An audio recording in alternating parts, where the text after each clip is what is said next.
Hello. Today's Bible verse is 1 Thessalonians 5:15. Make sure that no one pays back wrong for wrong, but always strive to do what is good for one another and for everyone else. This verse is part of Paul's final exhortation to the Thessalonians on living a life that pleases God. His main purpose in writing this is to encourage and reassure the Christians there.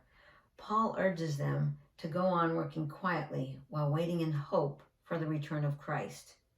The Message Bible says it in this way, and be careful when you get on each other's nerves. You don't snap at each other. Look for the best in each other and always do your best to bring it out.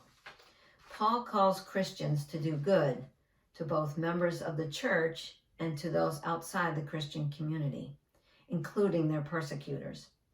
Henry Nouwen, who is a theologian, has this to say: whenever, contrary to the world's vindictiveness, we love our enemy, we exhibit something of the perfect love of God, whose will it is to bring all human beings together as children of one Father.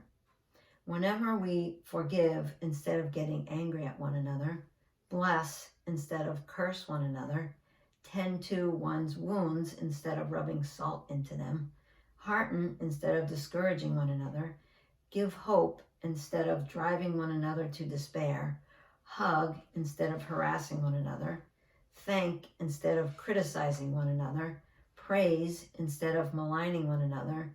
In short, whenever we opt for and not against one another, we make God's unconditional love visible.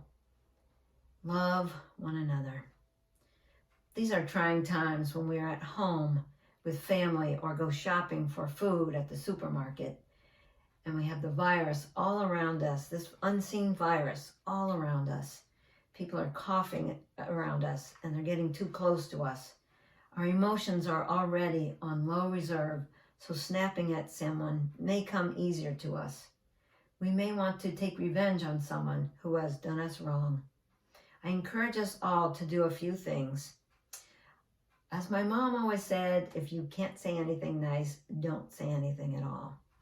Or, as I read in the Daily Bread a few weeks ago, pause before responding to people or situations, giving the Holy Spirit space to act through you.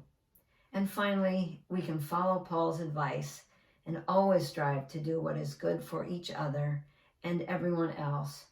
Thank you for watching and have a blessed day.